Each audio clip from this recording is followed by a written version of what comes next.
Well, hello everybody, and welcome to a brand new episode of Center Mezzanine. This is our first episode of 2021, and in fact, it's our first episode in about 2 months. We took a little time off there at the end of the year because of the holidays, because of political, social, and civil unrest, because we was tired, and yeah, but we're back.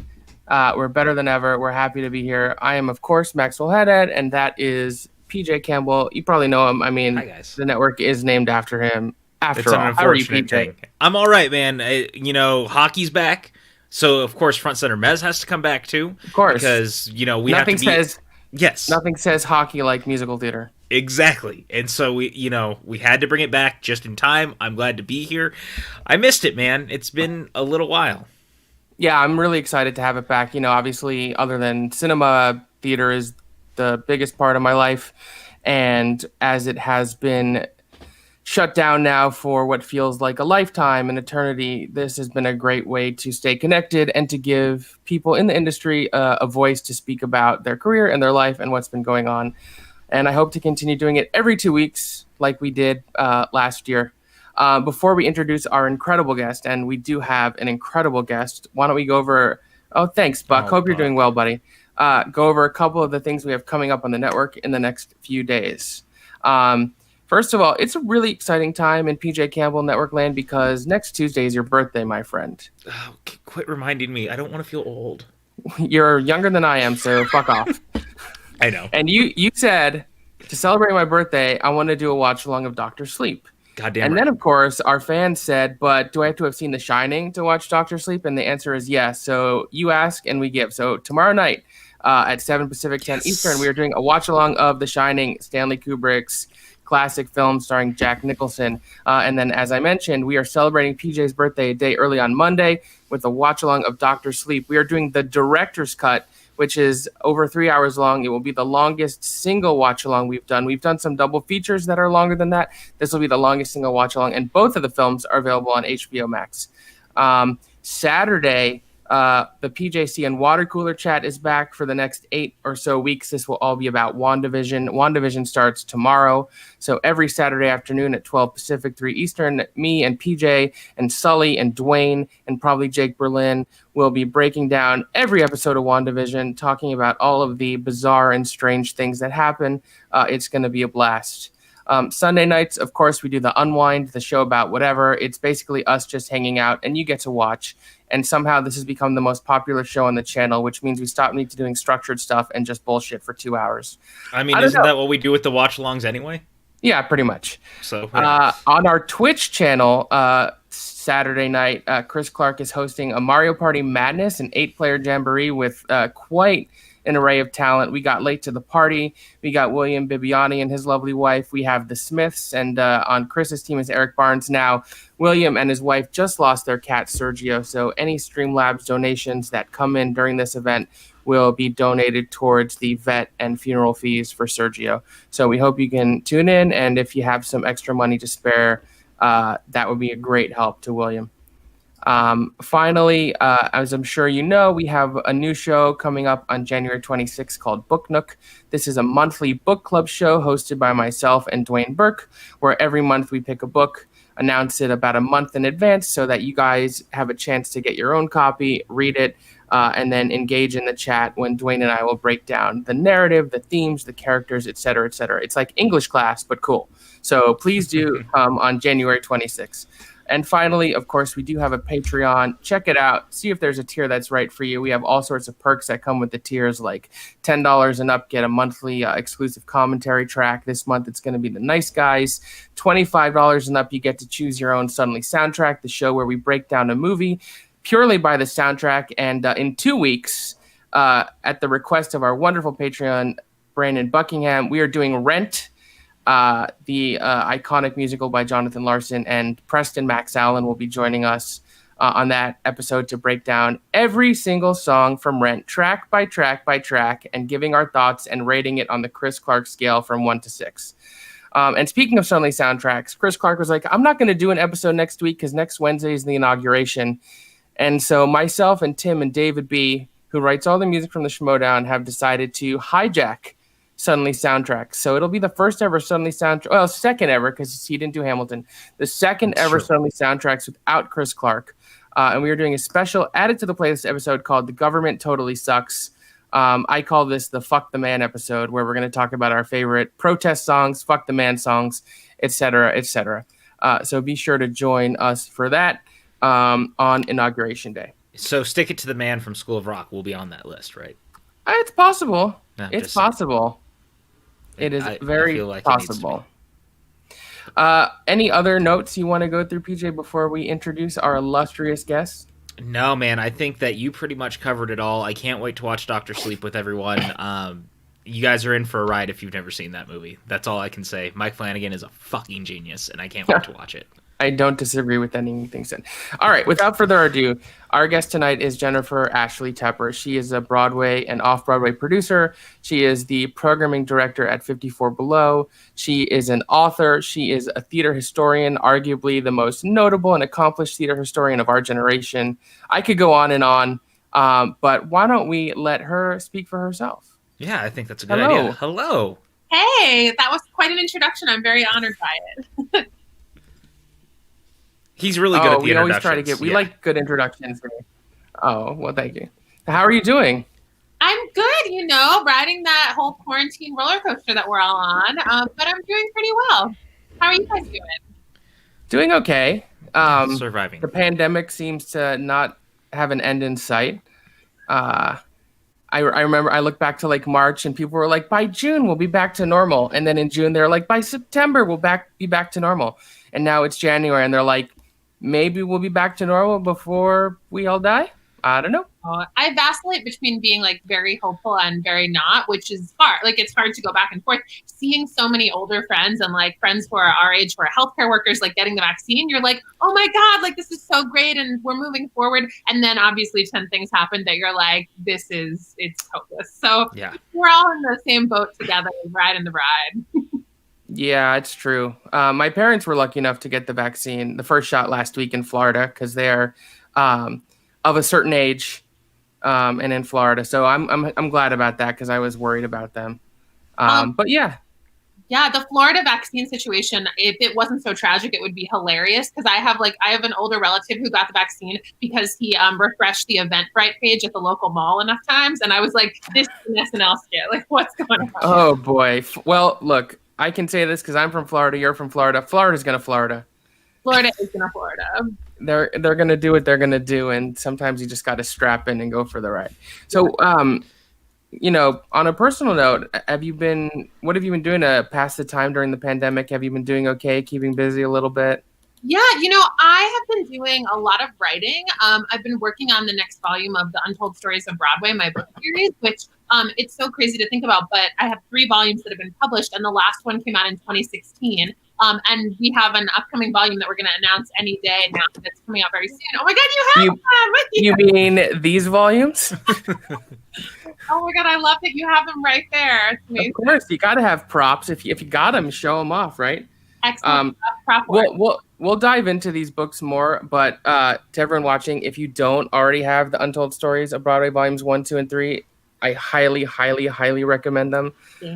Get a copy at your local independent bookstore or go to bookshop.org and support small business and get your own copy. They are wonderful, insightful, so many great interviews. But we'll dive into that a little later. But that's exciting that you're going to be putting out a 4th one. Beautiful plug.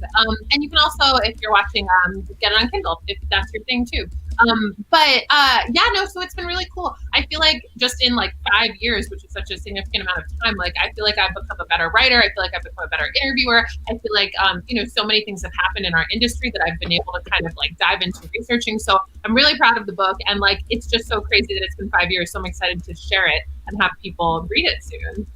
Yeah, that's exciting. I can't wait because I devoured these books and knowing that more is coming is thrilling. Thank you. There can never be too many behind the scenes Broadway books as far as I'm concerned. Yeah, Agreed. I'm psyched about this one. I really think it's special, and I've been trying to do, as we all have been. Like some days I walk around outside, obviously fully masked and 6 feet apart from everyone, and I do nothing all day but like listen to music and walk around. And then some days I'm like, I'm gonna write something that I have not had time to do before, and I'm gonna read 10 books, and it just goes back and forth. This has been going on for so long. And of course, the wonderful Brandy Parker has put a link to get your books on bookshop.org right here in the chat. So if you want to click on that and buy any of the volumes or all of the volumes, go ahead.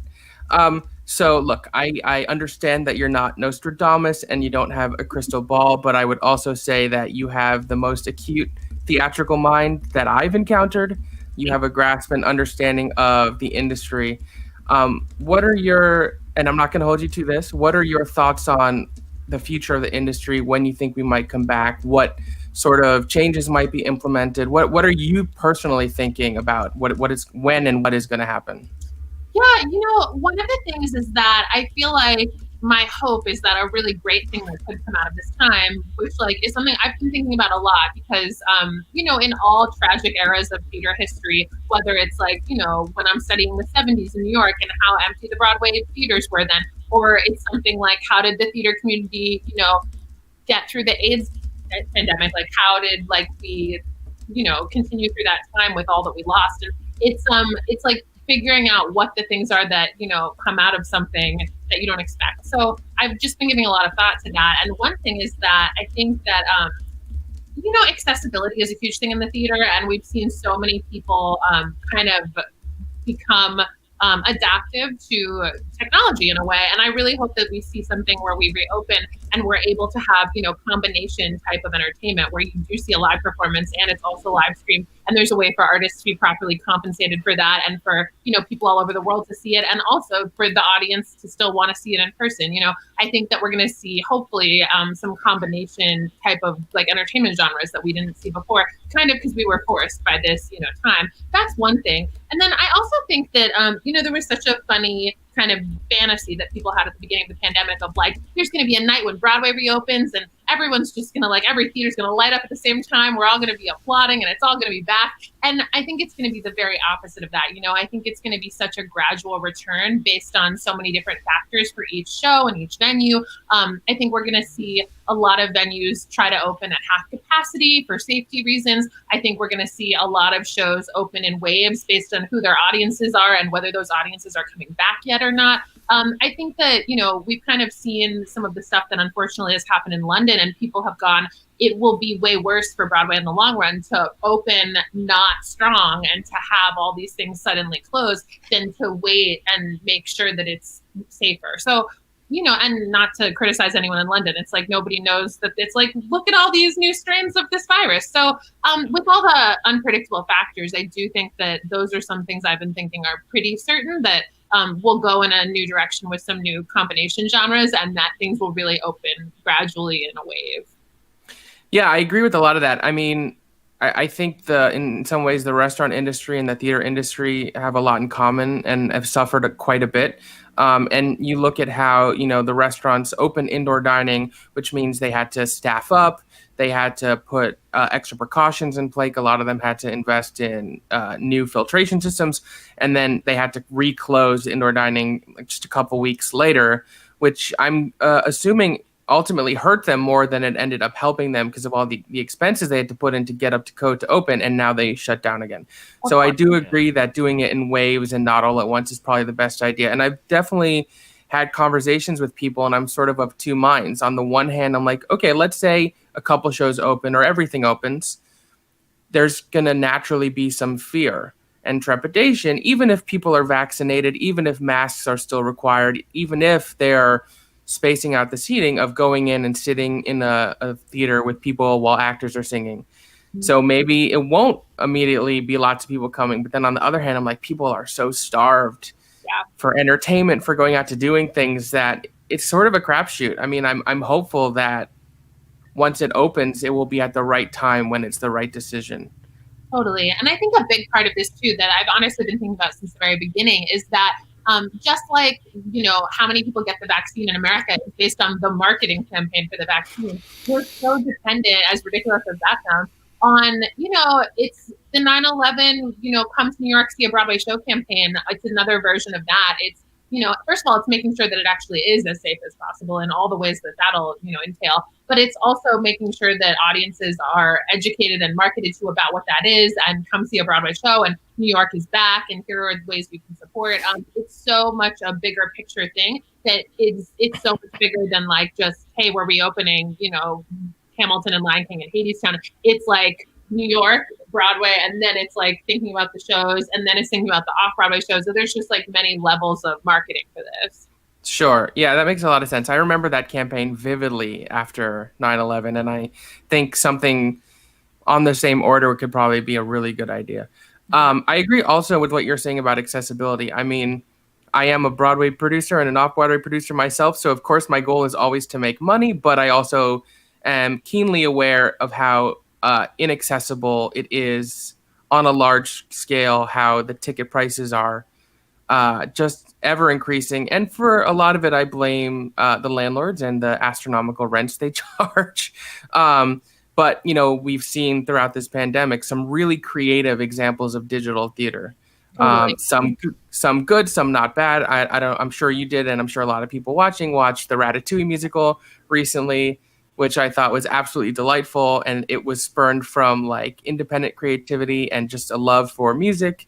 I produced a Zoom Christmas musical that Preston Max Allen wrote that I'm really proud of and turned out well. We pre-taped it and edited it and added some silly special effects and got to actually put in backing tracks, and people seem to like it. So there's definitely ways to do it. And I think a blend going forward so that live theater can reopen, but also more people can see it and you can mitigate some safety concerns is a really good idea. Totally. And I also think, building on what you said, it's something that culturally has shifted so that people, it's a cachet that you want to see Legally Blonde in person, and you also want to watch the MTV broadcast.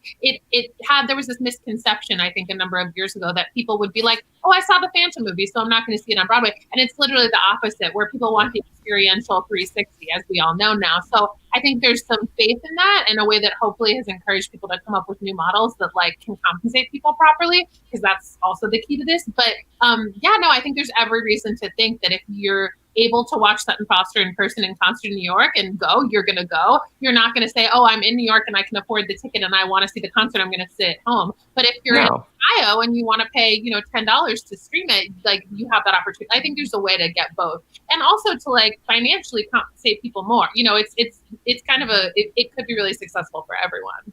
I agree. And I would argue, and I've always argued, that the best piece of marketing for live theater is a pro shot of that show. Yep. Because if you can't afford to come and see it in the first place, seeing the pro shot is going to make it accessible for you and is not going to affect your ticket sale. If you're on the fence or you don't know, maybe you'll see it and love it and then be like, oh my God, I have to see this live. Totally. All right. So let's hop in a time machine and travel back to your childhood, if that's okay. Yeah. Florida. Yeah. So if you don't know, for those watching, Jen and I are actually from the same town, Boca Raton, Florida, which is every bit as awful and wonderful as you may have heard, in equal measure.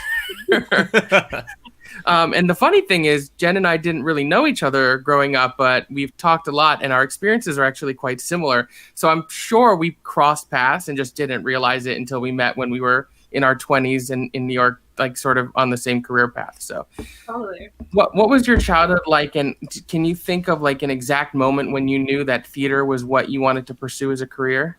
Were there any influences? Was it your parents? Yeah, everyone in my family is basically in medicine. My dad's a doctor, my mom's an occupational therapist, but everyone was really interested in theater and really enjoyed theater. And so I was lucky enough to get taken. And as you know, I think we both have been affected by this. Florida, one of the great things about it is that because it is such a like snowbird population, there's a lot of local theater. There's a lot of tourists. There's a lot of like school theater that gets to thrive, a lot of like local productions.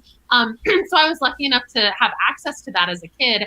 And I was sent to theater camp when I was 9 based on this interest. And that was pretty much the moment, I got to play Drake the Butler in Annie the Musical, a prime. There you go.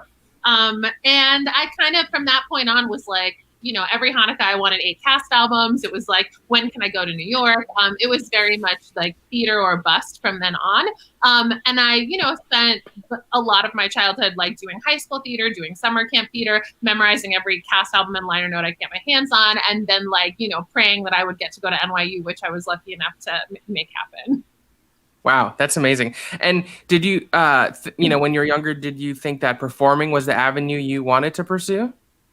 I loved performing as a kid, but I kind of had a sense, especially around like high school, that even though like I loved being in the cast of a show, I loved competing at Florida Thespians. That was like my favorite thing in the world. I had this idea of like, I'm never going to be like a great performer, but I'm the best, or I love the most, like knowing musicals and teaching other people about them, which I didn't think was like teaching. I thought it was like, what is a theater historian? I kind of felt like I made that up in my head, but it was kind of also a thing because I was obsessed with theater books by like Ken Mandelbaum and Ira Weitz and Ted Chapin, like people who I grew up thinking like, oh, those people make musicals happen, but they're not exactly commercial producers. It was just like, how do I become musical theater kind of thing? I didn't have like the very specific job path in mind, but I did really enjoy writing. So I went to NYU actually for dramatic writing, thinking like, okay, theater, I love writing. I'll kind of make my own thing out of this.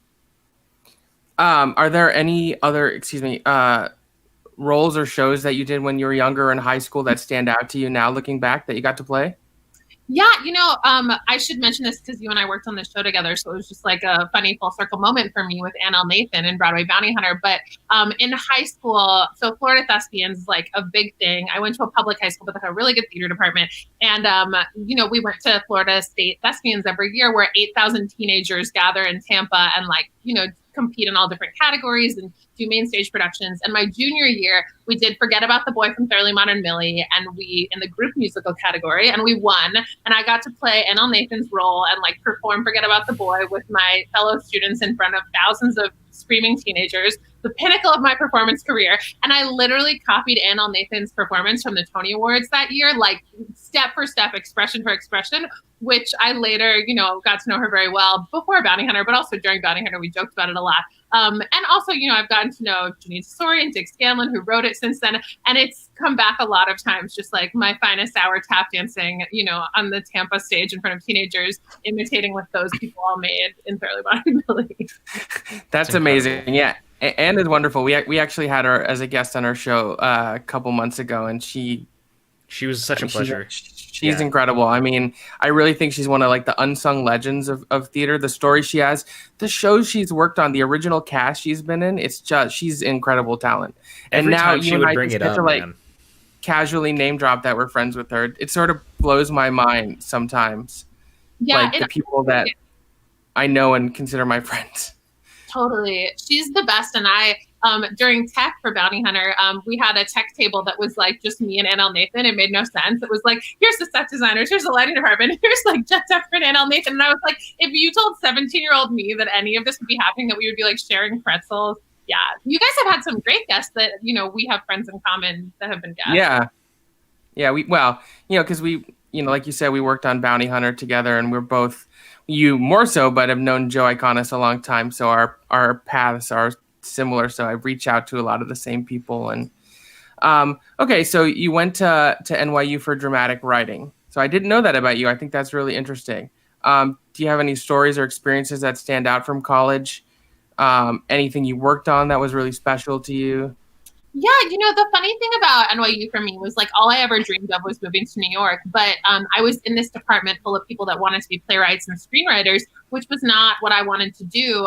So I kind of was like an oddball in a way, though, that I think ended up being helpful, because I thought, there were things about being in the department I liked, but mostly I have to kind of create my own education. So I spent a lot of college being like, oh, what shows does NYU have free tickets to this week? And I'll go and take notes on the changes they're making during previews, or like, what kind of stuff can I do on campus myself? And one of the things I did was I actually ended up creating like a song cycle performance of a show 2 years in a row that I produced and directed. That is how I met one of my good friends and, collaborators many years, J. Armstrong Johnson. He was in it and he choreographed it. And I met a lot of, great people that way, where, it was kind of, I guess it was like a primitive 54 Below concert. It was like we had a kind of concept for it both years that we did it. And the second year we did it, I invited a ton of people to come kind of speak to us who had material in it, from like Marvin Hamlish, who literally came, and I still have voicemails from him on my phone that I treasure. Oh, wow. You know, me when I was 21, not knowing anyone in the industry really, and just kind of making these cold calls, to, you know, the creators of Title of Show came, and that was part of like my origin story to working with them, was they came to this showcase I did at NYU. So I spent most of my 4 years in college kind of like running around seeing as much theater as I could and using the city as my campus, even though that's a cliche. But I really do feel like I was educated by that as much as I was in a classroom. Were you writing reviews of the shows? Like, did you consider criticism as a potential avenue? You know, I weirdly didn't. I was like, the word historian came to me early because I was so interested in writing about theater, but like not exactly criticism. I definitely took criticism classes and was interested in them. And there are certainly a lot of critics that I, you know, was really obsessed with their writing growing up, but that wasn't exactly it. And I kept going like, oh, I don't have a precise path. And I was aware of that more and more. Interesting. And I think, I'm certainly aware, and I would imagine you are, of the role a critic can have in the show's success, for better or oftentimes for worse. So you probably dodged a bullet by charting the course you did, as opposed to becoming a critic. Not to, you know, impugn critics. I think it's a vital art form, and the best critics, you know, write incredible analytical work. There's a reason they give a Pulitzer Prize for criticism, but certain critics do have quite a strong hold on the potential success of shows. Totally. And for me, it was just never something I was interested in, because I always was obsessed with underappreciated musicals. Like, that was my thing growing up, because I would hear cast albums and be like, this is the best thing ever. And then I'd read about the show and be like, this closed in 3 weeks. So from a very young age, before I even set foot in New York, I was like, you know, it doesn't mean that a show is great because it ran 5 years and is horrible because it ran 2 weeks. And that was just instilled in me. So for me, I was always like, I want to be someone that nurtures musical theater. I want to be someone who makes musicals happen that I care about. And I already had the kind of thing in my head that I think is one of my guiding forces as, like, you know, working at 54 Below as the programming director and in other arenas, where it's like, oh, I love this musical. I love this musical. This musical is my favorite, but these people all love it. So like, it's what way can we bring it to them in a, you know, positive light? So it's like, not everything is for everyone. And that's something I love about theater, which would make me a terrible critic, you know? Sure. And it sort of sounds like that was the origin story of It Only Ever Runs a Minute. Definitely. Yeah. That If It Only Runs a Minute started because I was so obsessed with underappreciated musicals. And also I started just like kind of collecting for fun, like rare photos from Broadway shows. Like anytime I would see something on the internet, I would save it. And I started just like posting them in a Facebook album, and started talking to my now collaborator of a decade, Kevin Michael Murphy, of like, hey, should we do some songs from underappreciated shows and also show the photos of them? And maybe we could talk. And it, you know, evolved into this many edition series where we have original cast members come and tell stories about shows that they did and recreate performances, and also new people and also the writers. And we've done, you know, many editions now, almost 20, where we've never repeated a show, we've never repeated a performer, and we've been able to capture all of these underappreciated musicals in a new way for like the YouTube generation. Like, it was always our priority to make sure that we were getting that out there. And like, we've been able to perform songs that were never recorded on albums too. So that's been a labor of love for many years. Yeah, it's such a great series. And I also love, like, PJ and I are big cinema fans as well. And one of our favorite things is like singing the praises or introducing people to like underappreciated or underseen movies, because even more so than theater, there's tens of thousands of movies. Well, that's kind of like, where the watch-alongs came from yeah. us. Like, you that know, was the whole plan. When people talk about like the best movies, you always hear the same couple hundred mentioned, and there's so many more to explore. And it's the same thing with musicals. Like, yeah, Rent is great, Wicked's great, everyone loves these shows, but what about Kiss of the Spider-Woman, or what about Glory Days? Let's talk about Glory, you know, like these shows that I love that, you know, let's talk about Hands on a Hard Body, you know, shows that don't get to run as long but deserve to live on in many different ways. So you graduate college, and you know, you sort of mentioned, and I know you worked on Title of Show. Was that your first post-college job? Yeah, so while I was in college, I had a couple internships that were all really like very helpful to me. I interned at the York Theater, which was actually where I first discovered like who Joe Iconis was. So that was clearly very formative in a lot of ways, including that one.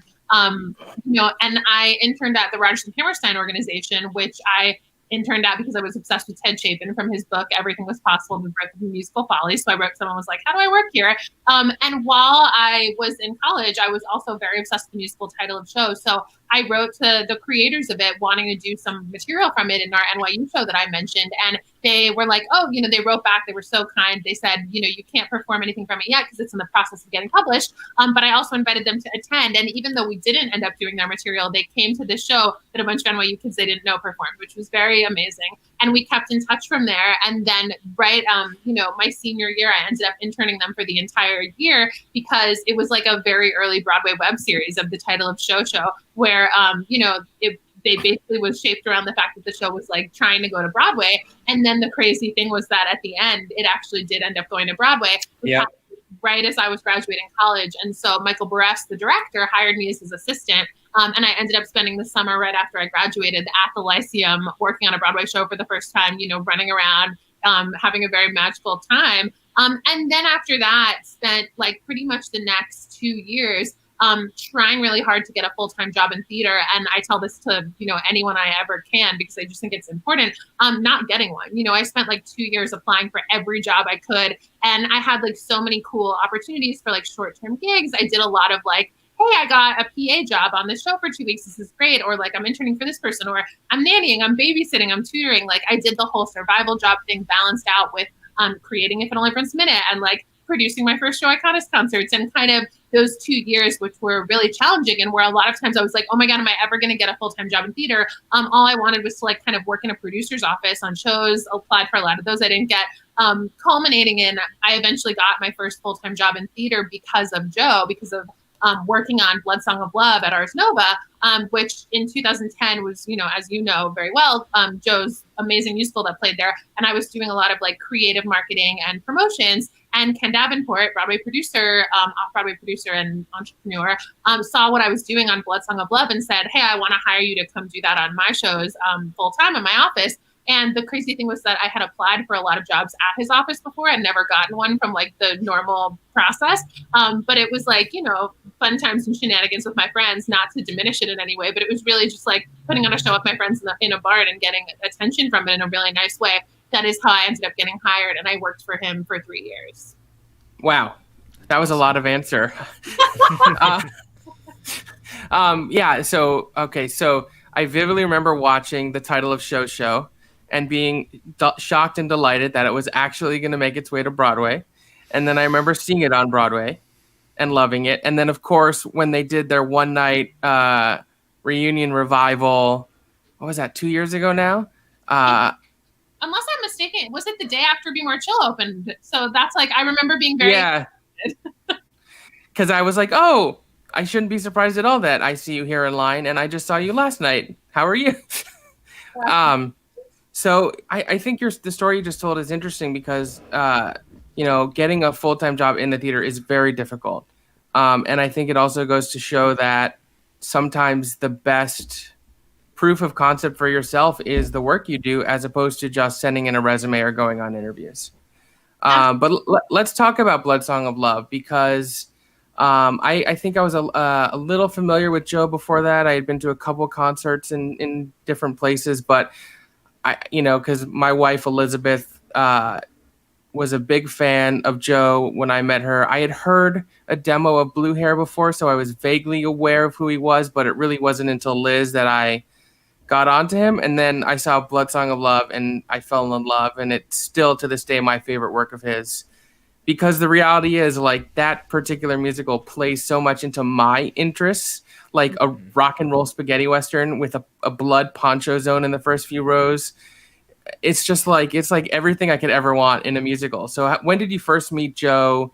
Because, I think your creative partnership with Joe is like incredible and what I strive for. Like, I think if you can find that person who can be your like ally, your creative soulmate, like, Martin Scorsese and Robert De Niro, and then you got Jen Tepper and Joe Iconis, I love that. Joe would also love that. So thank you for that. I discovered some of Joe's songs at the York. I was like, listening to demos in a dusty bin, backstage one day, probably cataloging them. And I was like, what are these songs? Like, who is this writer? What's going on? And one of the first songs I heard was Helen, which is in Things to Ruin. And I was just like, what are these lyrics? I was just amazed. And I kind of, started going to his concerts. I have the first photo that I ever took with Joe. It's like a fan photo. It's like I asked for a photo at the stage door. It's incredible to me. And what happened is that we had one of our co-producers on the Title of Show named Sarah Katz was producing a 5-performance run of Things to Ruin at Second Stage. And I was like, oh my God, are you kidding? Like, I'm obsessed with that group. I'm obsessed with that writer. Can I assist you? Can I get coffee for people? Can I do whatever? And so she let me like assistant produce the show. And that was 2009. And, we never turned back. That was when I first got to know Joe and Jason and like the whole family of artists and Lance. And really from that point on, it was like, oh, we're doing a concert, like, can I produce it? Can I help? What can I do? Oh, we're doing a show. Let's market it this way. I was just like on the bus. So I think that from that point on, we were pretty inseparable. And Blood Song happened 2010, the next year. So Blood Song was such a formative, it played such a formative role in all of our collaboration of everyone who worked on it. It really bonded us for life. I think I only missed 2 performances. No, I know I only missed like 2 performances of Blood Song during the whole time it ran. And Joe and I, saw it together almost every night. Like it was just like, it was a moment for us. It's such a special show that like the messages of it and like the songs from it have like informed my entire artistic sensibility as well and made me be like, oh, this is who I want to work with forever. I've told Joe this before, but if I won the lottery tomorrow and got into, a couple $1,000,000, like one of the first things I would do would be like, okay, I'm buying Blood Song of Love and we're mounting a full scale production. And even if no one comes, we're just going to keep it running because that's how much I love it. And recording an album. I love that so much. It'll happen. It's one of those things. I think so. It's taken so long, but it'll circle back, and it's just so good. I'm glad that like certain parts of it have gotten to live on by us doing a concert here and there, but at some point, Blood Song will return. Well, and I think maybe in some ways it was ahead of its time. Totally. I mean, when there's so many things that happen in the years following that we'd be like, oh, we did that, and now it's something that a hit show is getting the credit for doing first, but. It was ahead of its time in some ways, especially that it was like so immersive at Ars Nova. And Ars Nova was so wonderful in like recognizing that show and Joe's talent in that moment. But it was just like a moment before people started noticing things like that. Yeah, I'll never forget that night when I saw it and getting covered in blood and just having the best time. Elizabeth in the chat asked that version of Things to Ruin you mentioned at Second Stage, was that when they were doing it on off nights on Sherry Renee Scott's set for Everyday Rapture? Or was it a different show of hers? Was it different? I'm like, it was on off nights of a show, but it wasn't Everyday Rapture because weirdly, one of the like crazy jobs I had during those 2 years was I worked on a bunch of workshops of Everyday Rapture. So it was like, I'm trying to place it in the timeline. We definitely had weird nights, and it was, exciting to do it at Second Stage. Yeah, Second Stage is great. What show was it? I'm trying to remember. I also, one of my second job after Title of Show was I worked as Michael Greip's assistant for a while, and the main thing that we did together was a show at Second Stage. So I spent a lot of time at Second Stage during those years. Yeah, that makes sense. Okay, so you said your first full-time job in theater was with Ken Davenport, and my putting together the timeline, I'm guessing that you probably ended up working quite a bit on Godspell. Yeah, Godspell was definitely our main thing for, we worked on a lot of things while I was there. We did the Scottish play with Alan Cumming. We did the marketing for Avenue Q, and we made a Broadway board game. And, it was a lot of like various different projects. But the main thing was that, for the whole time I was working there, Ken was either in process of trying to make this, crowdfunded version of Godspell happen, or we were doing Godspell. And once, Godspell, the whole process from, a year before it happened until closing, it was like all Godspell all the time. So from casting to like things like the Godspell cast of 2032, which has come back over and over again. Yeah. A lot of cool things to like, the fascinating thing of kind of experiencing him raising money and how that kind of, taught me what that was. It was really a great experience to be there from start to finish of Godspell. Yeah, I remember that production. I'll fully admit, like, as a piece of theater, Godspell is not one of my favorites, but I ended up really liking that production. It just had such good energy. The cast was, like, universally sexy from top to bottom, and they've all gone on to have, like, incredible careers. I mean, to think of George Salazar then and George Salazar now, or Uzo, just all these people who have gone on to such remarkable things. You just can never know when it's crazy.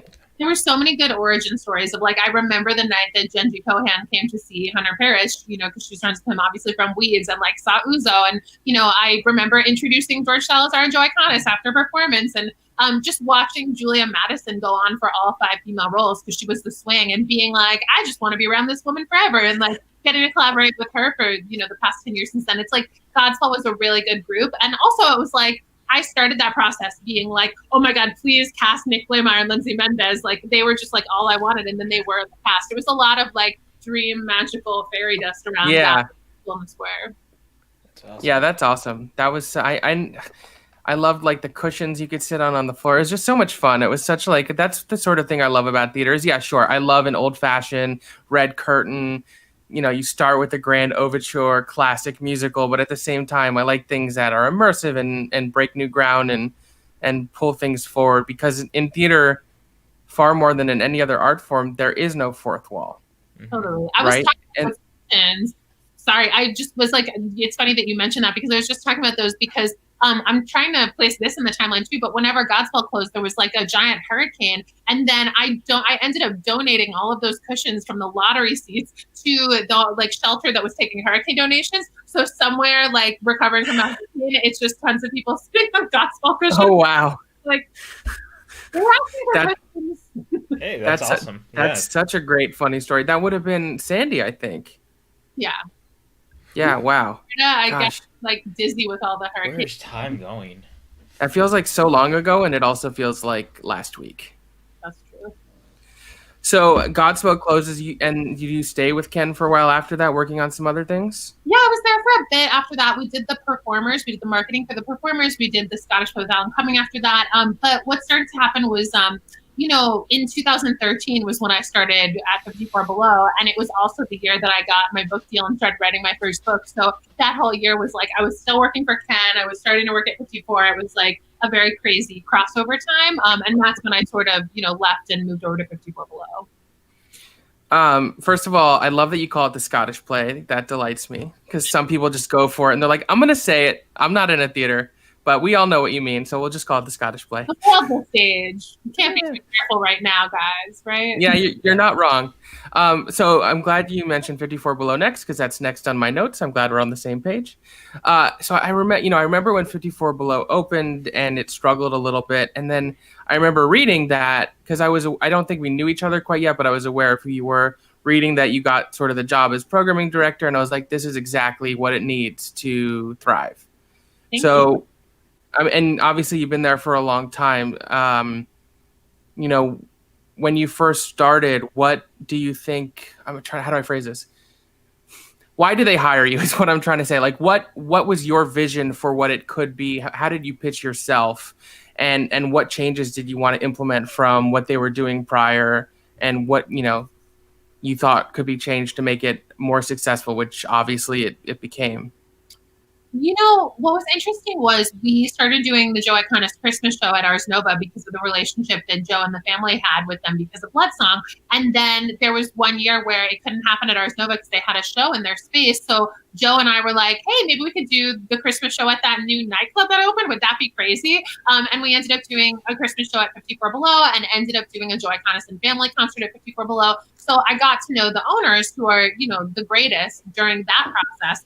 And then Phil Bond, who opened the club as programming director, who I knew from, you know, he was amazing in programming the Beachman for many years, shout out to Beachman, and had programmed like my first Runs a Minute concerts, and I knew him, and he was moving away from, you know, programming it, but we knew each other, and again, the owners had kind of met me, and I think they both went like, oh, we should get that woman who, you know, programmed that crazy Christmas show and knows all these new musical theater writers and did all that stuff at the Beachman. So they all knew me from those things. And we met, and it just seemed like a perfect match right away. I think because a huge key to what has made 54 Below successful is that it's Broadway centric, but it's Broadway centric in that it's like, you know, new writers and new musicals and like stars that you grew up obsessed with and, you know, the biggest legends of Broadway and the cast of a Broadway show on their off night and, you know, people from college doing their showcase. It's like everything theater related, theater centric, but with a huge variety. And I, from, you know, the first moment that I fell in love with theater was like, I'm dying to listen to this album that came out yesterday of a musical. And also like, let's talk about the Black Crook and like, you know,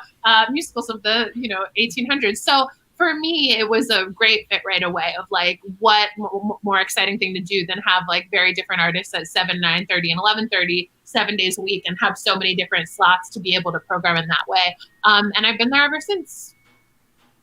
Yeah, I mean, it's, one of my absolute favorite places in the world, not only because I had my wedding there, which, automatically means every time I have gone after that, it has like an extra special feel to it. Because I imagine like there's not a lot of cases where people end up going back to their wedding venue for like other stuff, unless you like are going to a bar mitzvah that was, in the same banquet hall or this and that. So the fact that I get to go back and like, see some of the same staff and waiters who I now become friends with and know is really special. But also it's just like any night of the week you could go and see, like you said, like Norm Lewis performing Christmas songs, or you could see a brilliant new musical theater writer and their merry band of rabble rousers doing strange, weird stuff. And then you could see Philip Romano doing a leap year show that you're like, what the fuck is this? I love it. But the fact that there's a place that exists where all of that can happen is really special.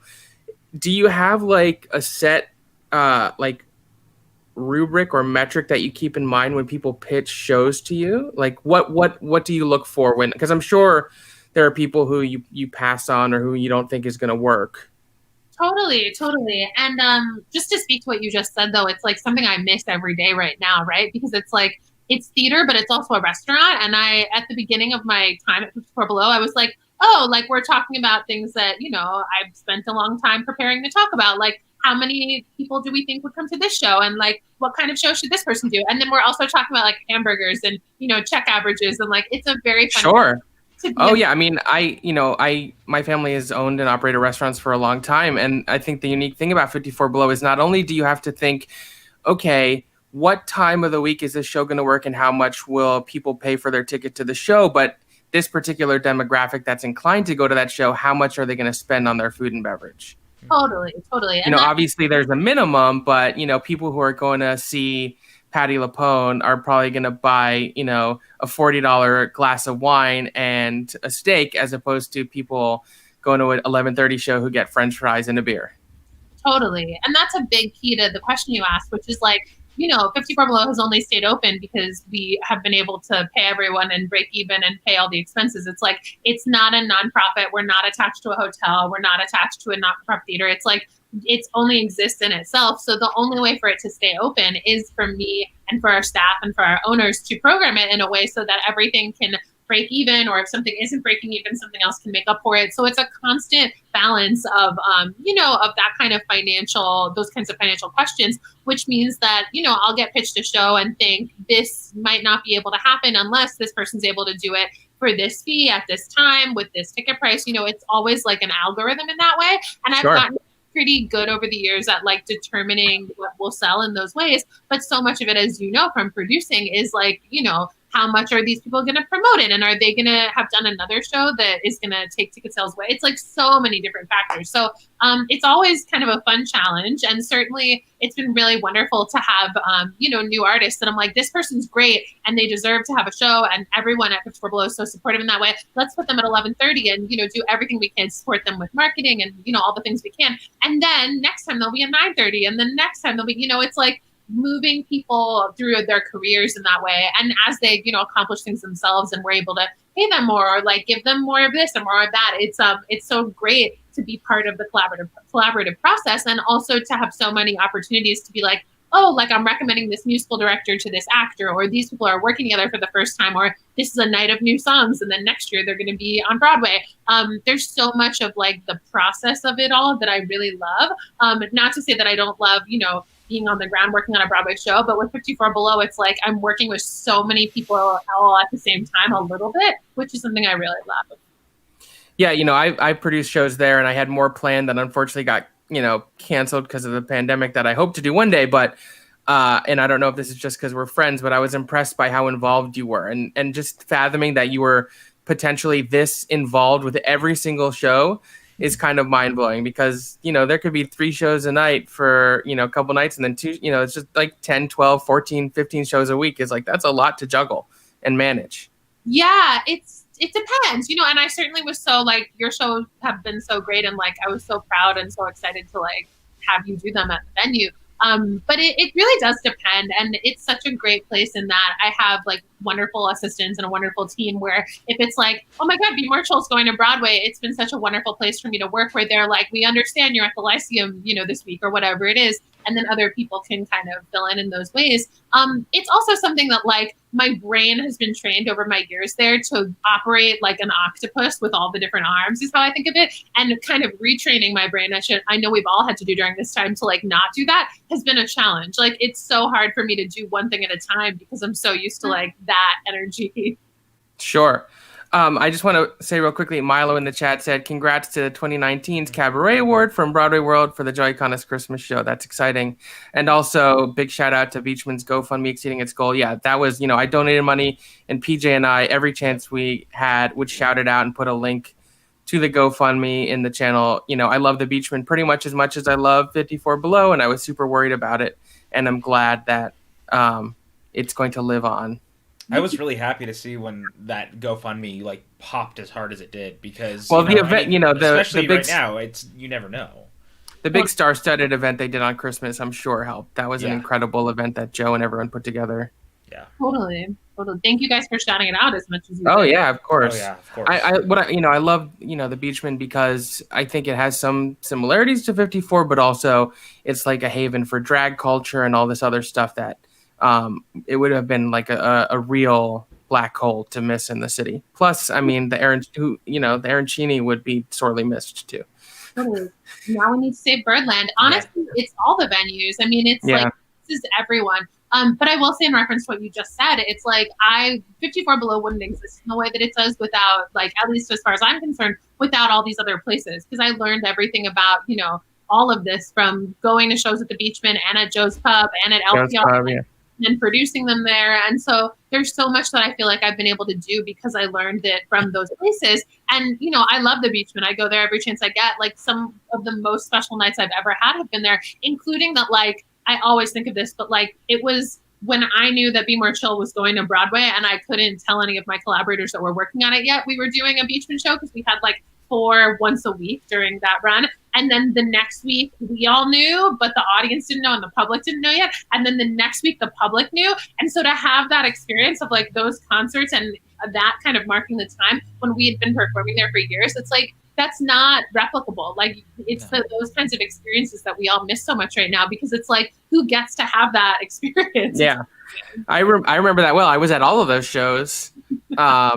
And I even took my mom to one, which was her first like introduction to Joy Iconis, and now she's a fan too, which is awesome that she liked it. And I've taken her to successive shows, and she always has fun. Moms love Iconis and family. I know it. I don't know what it is, what they do. They really do. Okay, so apart from Joy Iconis, which obviously you've done a ton of shows at 54, are there any particular other shows either that you booked or produced at 54 that stand out to you, or that are some of your favorites over the years? Definitely. One of the most special ones is obviously the Jonathan Larson project, which was such a, big part of my life and still is. Mm-hmm. Developing it over many years and then premiering it at 54 Below and then making the album.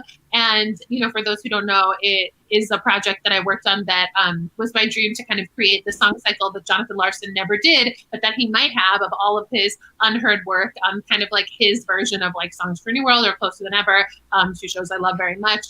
And I spent a number of years researching it at the Library of Congress and then eventually premiering it for, a bunch of performances at 54 Below. And that was like immensely special. But over the years, we've done a lot of runs and minutes. I've been really proud to do a lot of new writers series. It's been like a huge honor to have people, like Adam Pascal and Anthony Rapp, as long as we're on the Jonathan Larson train, and like Norbert Leo Butz and Sherman A. Scott and Norm Lewis and like Alice Ripley and Emily Skinner, like all these people I grew up obsessed with on cast recordings, have them be on our stage and me like working with them in that way. So there's a lot like that I'm proud of. I've also been thinking recently about some of the shows I've gotten to produce that have been one night where we've done, we did this Maltby and Shire evening that I put together, where they're 2 of my favorite writers of all time. And I was watching some of our old YouTubes from that. Just, getting to work with writers that I've loved has been really special. Yeah, and I mean, just as a frequent audience goer, not all, but a good majority of the new work in new musical theater I've discovered and new writers and talents have been just from seeing them at 54. But I'm glad you brought up the Jonathan Larson project. I was going to bring it up later, but let's talk about it now because I was fortunate enough to see it twice because those tickets were hard to get. The first night I went, we were sitting at the back corner booth next to an older gentleman and his much younger girlfriend who would not shut up the whole time. In fact, the house manager had to talk to him many times. And at the booth right next to us was Lin-Manuel.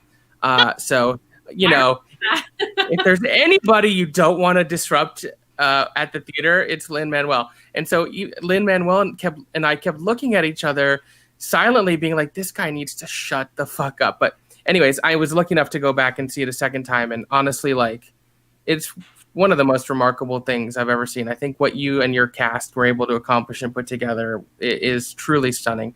You know, of course, immense credit goes to Jonathan's work, but I think, you know, the research you did. So I was curious, you know, what was sort of your inspiration and the origin of that? And also, you know, what thought and how did you decide what order to put the songs in, who to sing what song, how did you cast it, all that stuff? Because that was really your baby. You know, were the creative force behind it. And really, I think, you know, they should give you a Tony just for that because it was so incredible.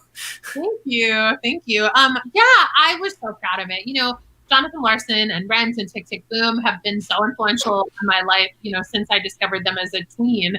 And I always have to mention that I was Mimi, dressed as Mimi on my bat mitzvah sign-in board, popping out of a pile of Rent Playbill. I've seen the photo. It's delightful. It's perfect. And I also, as I like adjust myself on my couch, I'm like wearing Mark from Rent pants by accident. Yeah, pretty much. So Rent shout out. But yeah, so I was lucky enough to be part of the artist board at New York City Center at the time that they were doing Tick, Tick, Boom. And so City Center does this awesome thing called the Lobby Project, where they have people that are part of the artist board put together these like miniature events in the lobby before each performance that kind of complement it, whether it's like a pre-show talk back or something like that. So before one of the performances of Tick, Tick, Boom, I put together an unsung Jonathan Larson concert that was just 5 songs. Annel Nathan was in it. Joe Iconis was in it. So it had, you know, people like that. Nick Lamar was in it. And we presented it in the lobby. And it was at that point that I was like, oh, I wonder if the family who I had kind of just met for the first time during that would let me do a bigger version of this and like, you know, develop this into a concert and like research more songs and all of that. And I was so lucky in that they gave me their blessing. And then my first trip to the Library of Congress, I realized, oh my God, there is so much material here. There are just like incredible boxes and boxes of tapes and sheet music and notebooks. And I was like, it is my responsibility and like my joy and pleasure to have myself listen to all of this. Like I cannot put this together until I know all of this material. So it took a number of years and a number of like really awesome trips to DC, listening to like demos that he had recorded that nobody had heard, and you know, finding recordings of a workshop of a show that never got produced, and you know, a song that he abandoned halfway, and like all these things, and figuring out what was what based on like, you know, basically detective work of it was so fun when I would hear a song and be like, I have no idea what this is. And then 3 days later, I would find like a draft of a lyric and be like, oh my God, it's this. And so it was like a musical theater historian dream. And during that process, I started to go, oh, you know, I think this is like 5 people. I think that, you know, I started to picture who it might be. I immediately was like, I want Charlie Rosen, who I work with frequently, to create this musically with me in terms of, you know, so many of the songs were just like Jonathan pounding his keyboard in his room. And it was clear, like the song was amazing, but it was how do we collaborate with Jonathan without having him in the room and go, what would he have wanted this to sound like? What genre was he imagining? And it was so fun when Charlie would be like, oh, the noise that I think Jonathan's making on this demo, I think he means that noise that he's making with his mouth to be drums. Or, you know, we would have these discovery moments. Sure. And that was so fun. And also as someone who myself knows so much musical theater and is not as adept in non-musical theater music, to kind of go like, oh, like this is what Jonathan was drawing on, and now I understand these influences in popular music.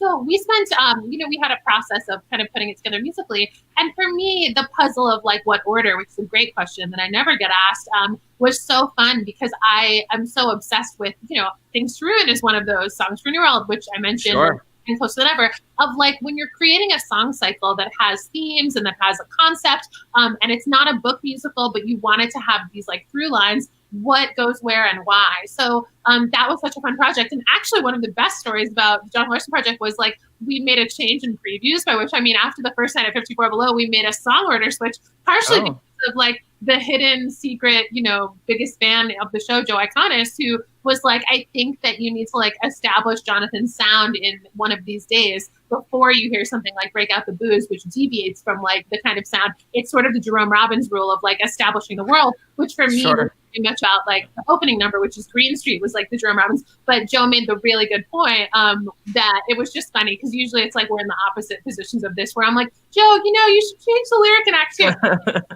It was him being like in the front row, being like, you know, this order. So that was fun. But yeah, it was such an interesting collaborative process between all the, even, you know, the band was so integral, and the cast and all of us who kind of put it together.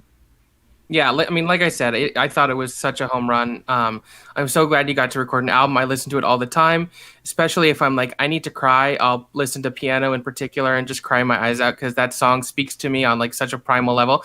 And I'm glad you mentioned Nick, because I feel like I can't think of any actor in the world more suited to like play a version of Jonathan Larson than Nick Blaemire. He's like flawless for it.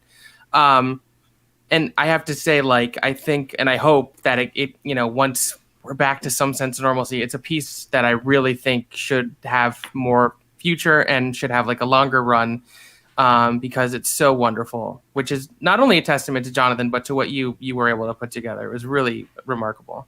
Thank you. Yeah, I'm so proud of it, and we're definitely looking into developing it further and next steps, and you know, doing it somewhere, and then you know, hopefully licensing and sheet music and all that good stuff. I have to say, it was like a dream experience to work with the family. Like, I've become very close with the Larsons, who I just think are like the greatest at maintaining the legacy in such an authentic way. And for them to have let me do that, like, it took such enormous trust, and they really like, I was like blown away by their generosity in doing that. And you know, it's something that has kind of informed my brain as far as legacy in general, of like, how do we, you know, maintain, like, I think about it a lot with Michael Friedman, who, you know, passed away, and it's like, how do we, you know, continue these musicals, and how do we respect this work, and how do we bring it to a new generation? And, you know, luckily, you know, Kurt at Ghostlight and so many people have been doing stuff with Michael's work that I think is amazing. But, you know, the Larsons really like have taught me a lot, I will say. Did you, you mentioned that when you went to the Library of Congress, you heard stuff or saw stuff that no one had ever seen before. Did you need the family's permission in order to get access to that? Yeah, in order to like kind of do the research that I was doing, I did need permission. But you know, the library is fantastic there, and people who want to research anything, whether it's John Larson or something else, under normal non-pandemic circumstances, can apply to the library for that permission. It was so amazing. Like, talking about Nick Blaemire too, like the first time I heard Rhapsody, which it's like, it sounds like if there was a, you know, 1983 version of a voice memo, that's what it was. Not that it's not a full song, it is, but sure. It was very much like, you know, raw and Jonathan. And I immediately was like, this is in the show, and this is like Nick's big thing. And collaborating on that with, you know, Natalie Tenenbaum, our musical director, and Charlie and Nick. There were so many things that I discovered that, speaking of the family and your question, there were songs that was like, oh, this is a song that after Jonathan passed away, like, they did it a benefit with the Rent cast, or like Sherry Renee Scott recorded this one or whatever. And then there were songs like Rhapsody where I would be like, can I use this? This is what this is. And the family would be like, we have no idea what this is, and like, go to town. And that's the kind of thing I mean by like their generosity and, you know, kind of trusting me. There were quite a few things that I found, because we had not only had the Jonathan Larson project in its, you know, form, but we also had like a guest spot each night in the live concert that did a totally different song. And we had 12 performances. So in addition to, you know, the songs in the show, which there were about 20, we had a different song, also like a special. So there were a lot of things that they were like, we don't know what this is, go for it. And I was really grateful for that. Yeah. So for everyone watching who hasn't, like, go to Spotify or Apple Music or wherever you listen to music and download or buy the Jonathan Larson Project. It's an incredible album. If you have any passing interest in Rent or Tick Tick Boom or musical theater history, it'll blow you away. And also, I'm glad you mentioned Charlie Rosen, because I'm going to plug 8-Bit Big Band, which is like one of my favorite things. So Charlie's a part of this band where they do like swing, like hugely orchestrated version of video game music. And it's awesome. So, yes. Okay, so obviously a lot of your career has been collaborating with Joe Iconis, and at a certain point, his stock started to rise, and you guys started doing larger scale productions. You did Be More Chill in New Jersey in 2015, which I feel like was sort of the start of this journey that has gone on. So, we had Joe on and we've talked about it, but I'm curious to hear your perspective of what the Be More Chill journey was like. At what point did you know, oh, this is a thing, we're building this clout on social media and on Tumblr and online. This has like never happened before. Let's do an off-Broadway production, because Joe's experience is one thing, but as a producer, I'm so curious to hear what it was like for you being on your side of it. Yeah, I should say, I'm sitting in front of a lot of Joy Constellated memorabilia and other things, as you said, but I was suddenly aware. It's like, oh, Thanks for and Blood Song, and, there's also, Shuffle Along, but also, Two-Player Game is behind me. I'm devastated every day that there's not a Shuffle Along cast album, let me tell you. Yes, me too. And our friend Joy Constellated as well, we saw it together. It's so important, especially. I saw it 4 times because I loved it so much. I sat in the front row once, and that was a mistake because all I could see was feet. That front row at that theater is too close. Yeah. I loved it so much. Me too. Yeah, Joe and I had the experience several times together of being, out of town with a show, and it's a new musical of his, and it doesn't get a great review, and then the show is dead. And it is kind of what happened to Blood Song too. Blood Song got a not good New York Times review, and then it was done, and no one was interested in the show or in Joe. And that's something that has happened multiple times. And that we've kept going through, and that I'm so proud of his level of perseverance, which I think is extraordinary, coupled with his talent. But Be More Chill was another one of those experiences where we were psyched about it. We were so proud of the show. Everyone involved was proud of it. Two River was so fantastic. The audiences were loving it. And then it got a not great New York Times review. And truly, and I say this now, but I'm not hyperbolizing, which is not a word, or joking. The next day after the New York Times review came out for Be More Chill at Two River, everyone canceled their tickets. Every theater, every producer was well, we're really sad. Good luck, better luck next time. And it's not even their fault in a way, because the thing is if you're a producer, you can't get a theater with a review like that. It's the way that it all is working, where it's you can't raise the money with a review like that. With it, if it's a show that it doesn't have big initial backing behind it, it's not based on a super well-known brand. It's really an unfortunate part of the system in that way, but that's the way that a new musical that's that gets on, is with a review. So it was really disappointing, but luckily the theater was so supportive of the show and continued to be. And the theater had a couple of donors that said, we know what happened here, but we love the show, so we want to give you the money to record an album. And thank God they did. And then in 2015, it was recorded, and I'm sure Joe told this because he usually tells this part of the story, and it is very sad, but it was I remember when the album came out and Joe was we should have an album release, and nobody wanted to. I don't mean the cast. I mean there was no real album release. Joe tried to throw one himself, but there wasn't enough interest to have one, even in the Be More Chill album, which is very funny now to think of. So the album existed. It came out. People listened to it. The next year, we did this New Musicals at 54 series that I put together of all shows that had not been produced in New York yet, but had productions out of town or significant workshops. And when we did Be More Chill, actually, what was really cool was that Rogers and Hammerstein organization came and they licensed the show after that happened. So the show started getting licensed. And then the following year, 2017, was when really everything started organically taking off in the crazy way it did online, where the Be More Chill journey has been well chronicled now, but all of these platforms were getting so many new fans for Be More Chill because people were genuinely loving it. They were sharing it. It was so popular on Tumblr, Spotify, Apple Music, Pandora, YouTube, all the platforms. The algorithm was its friend, but it was because people were loving it. And it was also, Instagram and the cast and Joe kind of fanning the flames of all of this following that was starting to happen. And Gerard getting fan art at the Groundhog Day stage door for Be More Chill and going why are people paying so much attention to this show I did in New Jersey for a month years ago. And it just, it really happened because of the fans in that way that has never really happened in quite that way in musical theater before. And so I had always thought, there was going to be a moment at some point, and hopefully it would be sooner rather than later, that I would have the opportunity to produce a Joe Iconis musical in a big way. And it finally kind of happened where Be More Chill had the attention where we felt like we could get, what we needed to make it happen in New York. And Jerry Gehring, who came on board as the lead producer, was one of several people that Joe Iconis and Joe Trace started talking to. And Jerry had done a production at his school of Be More Chill that people had come to from all over the globe to see. And so he was really aware of that. And so we first started talking at the beginning of 2018, and then immediately the signature happened, and it was all like a crazy journey from there. Yeah, I mean, it was a crazy journey. So, oh God, that was a lot of answers. So I'm trying to remember the points I wanted to touch on. Okay, so at one point, so I was like, "It's so much." You mentioned album release. So I was at that party, which was a Halloween party at the Beachman.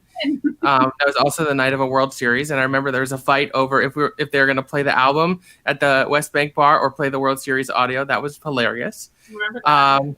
That's like the kind of story you would hear from you specifically. Yeah. Baseball or musical theater. Yeah. That is you. It is. That sums it up.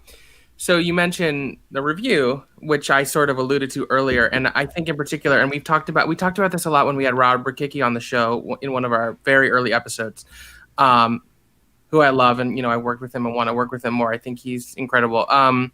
How in particular shows aimed towards younger audiences get unfairly maligned by critics who are just not in the proper demographic to be ascertaining if this is good or not. I mean, ideally, something will be, like for all ages, but the reality is stuff like Be More Chill or The Lightning Thief, it's designed and aimed for young audiences. They see themselves in the characters, and I think that's why Be More Chill resonated so much and became so popular online. And you would see Michael Mel cosplays, which still blows my mind that these like intricately made red hoodies with all the proper patches that these fans are making. It's just like, but that more than any review or any box office number, I think speaks to the power that something can have. Totally. And it's also true that, with any musical, it's like it's all alchemy. Like the creative process is alchemy, but also whether something runs is based on so many factors, from what season you're in to the word of mouth to the review to the award season. It's like there are so many things. And if there was any way to figure that out, then like we'd all be millionaires, It's the kind of thing where like there are shows that have succeeded, that have had long runs without the review, but they've also had, this well-known brand or this producer behind it that was going to nurture it until it hit, or like, there's all these different kinds of things that balance out. And we were so proud of, everything that happened with Be More Chill, but it was really interesting that one of the main challenges was not just the review, but the stigma that was just integral to getting to Broadway because of social media. That like, even if Be More Chill, which this wouldn't make sense, but even if Be More Chill was like about an old folks home and clearly not about teenagers, if it got to Broadway because of Instagram, there was just this like weird stigma having nothing to do with the content of the show, but everything to do with the journey of the show, where people had a perception of like, maybe that's only for younger people because like, I don't know what Tumblr is. And that was a challenge that luckily we knew about that. So we like could try to overcome that. But it's something that in talking about social media marketing, it's so interesting to strike a balance between nurturing your fans and, kind of making sure people feel welcome that have supported the art, and then gathering new people by teaching them that the thing is not what they think it is. It's like there's a lot of things to kind of do at the same time. Meanwhile, that sort of like fan engagement and social media action is what I think every show should strive for. That's like ideal. When you have people so interested in something that they are posting about it, they're making fan art about it, they're making, fan fiction and all that stuff, that's what you want. That means you've hit a chord. So that stigma makes no sense to me at all. Yeah. And for what it's worth, I took my parents to see it, and they're both not huge. They like musicals, but they're not huge musical theater people. And if they didn't like it, they would have told me, regardless of the fact that I had money in, and they loved it. They thought it was funny and charming. So it's just weird that social media and stuff can be looked at in such a way that it's almost like a hindrance. They're so scared of change, and like young and upcoming producers and shows that go a different route. They're like, no, you need to do it how we do it. But breaking tradition sometimes is super important. Totally. And it's funny because I feel like I've gotten to go on the ride sort of since the beginning, because I was at NYU like the first year that NYU was allowed to join Facebook, back when it was like the 12 schools or whatever. And then I was in the title of show ad meetings when social media was not really used that much on Broadway yet. And people would sit there being like, should title of show have a Facebook page? And someone would be like, well, maybe. And it was like, to go from that to producing Be More Chill was like within, about a decade of social media has changed so much. And it's like the way that like we worked with Marathon Digital, and they're so fantastic at everything they do. It kind of create like taking what's already there and creating new things from it. And, their level of authenticity is so impressive. there's so much to be said for the way that social media marketing has evolved in 10 years. And we talk a lot, I mean, we like the greater industry about how behind Broadway gets on certain levels, but I do think that they're catching up quickly as far as like translating social media into ticket sales in a way that like is very exciting. Good. Yeah, I love that in 10 years it went from should this have a Facebook page to which of the many social media marketing firms with a theater focus should we hire? I know. And It's crazy. Title of show, which like had one of the first web series, and now it's like right. not have a web series. Like right. It's so funny how fast things happen. So my last question about Be More Chill is, what is your greatest lesson that you personally take away from that experience? That's a great question. Oh man. Thank you. It is. I really have to think about it. You know, one of the big lessons to me throughout that I have like thought about before was like, you know, all of us who worked on it, so many of us had collaborated for so long, which was like the special sauce of it. It was the family. It was like what made it what it was like, you know, we welcomed so many new collaborators into the, you know, midst of that, but it was like this foundation that had been built. And for me, so much of my day to day involved, you know, being a producer, but also being everyone's collaborator in the way that I had been for 10 years. And what do you tell this person about because it's going to be helpful? And what do you ask that person about but it might help the show, but it's not helpful. You know, it was so much of like all of those things. Meanwhile, it's like, you know, Joe is my best friend and basically my family. And like, it's all, but like so many of the collaborators were. So for me, one of my biggest lessons was just like navigating that and all of the little things I learned on a day-to-day basis about how to work with your friends when it's not a basement and it's not like a one-night thing and it's Broadway. And also like really how to bring new people in a way that, you know, honors the show. Like we never cast one of our friends because it was our friend. It was like, you know, that person deserves to be here and so does that new person. It was always like, let's build on what we've made. So there were just a lot of things that I guess with all of those things that I think taught me a lot that I'll carry forward. Yeah, I mean, I think my favorite thing about Joe is, you know, they call it Joey Coniston Family, but that's real. Yeah. It's not just like a moniker that they have come up with to sell tickets. It's a family. And like even to be like an ancillary part of it has been so special because everyone is so beautiful and warm and loving. And like if you need something, they're there for you. And I think that's carried through all the shows. And like kind of at the same time as Be More Chill came Broadway Bounty Hunter, which, you know, had happened in Pittsfield a couple years before. And I think with the success and coming to Broadway for Be More Chill, it emboldened people to say, okay, we'll give money for another Joey Connor show, myself included. And, you know, you were with Allison Bressi, lead producer on this. So what was, you know, we had Allison on the show before and we talked to her about it, but what was the difference for you working on Be More Chill, where you had someone else as a lead producer as opposed to Bounty Hunter, where it was your show? Like the decision stopped with you, basically. Yeah, you know, it was such a crazy time with both of those shows happening. Like I think back on it and I'm like, I can't believe all the things that happened in 1 year. I remember you reminded me of this recently that you and I had that meeting about it at West Bank, which I had forgotten was at West Bank when we first started talking about you coming on board with it. Yeah, you know, I loved Broadway Bounty Hunter in 2016 at Barrington, and it was always like that of all of Joe's shows kind of got one of the most promising reviews ever of like, this does deserve to be seen in a bigger way.